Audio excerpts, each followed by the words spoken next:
រិត្រីសួស្តីមិត្តអ្នកសិក្សាគណិតវិទ្យាជាទីស្រឡាញ់រាប់អាននៅរិត្រីកាលដ៏សែនមនោរម្យនេះខ្ញុំបាទសេរីយុកោមានកិត្តិយសលើកយកគណិតវិទ្យាថ្នាក់ទី7មកបង្ហាញដូច្នេះសូមរីករាយសិក្សាទាំងអស់គ្នាដូចតទៅលំហាត់ទី4 40 + n ស្មើ70យើងទាញអង្គដែលមានអញ្ញត្តិមកអង្គទី1 n មកអង្គទី1បូក40ទាញមកអង្គទី2ទៅជាដក40 70ដក40ស្មើ30ដូច្នេះ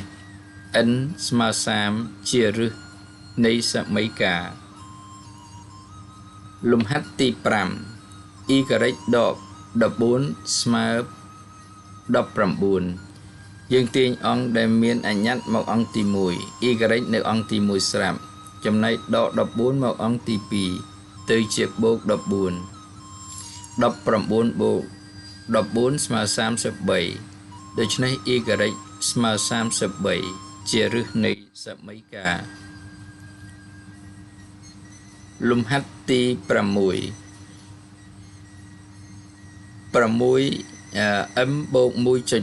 ស្មើ1.5ទាញអង្គដែលមានអញ្ញត្តិមកអង្គទី1អង្គអត់អញ្ញត្តិមកអង្គទី2បូក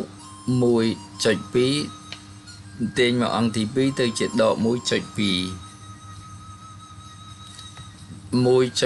ដក 1.2 ស្មើ 0.3 ដូច្នេះ x ស្មើ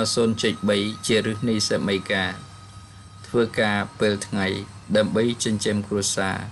ធ្វើការពេលយប់ដើម្បីសង្គមជាតិរាត្រីសួស្តីសូមជម្រាបលា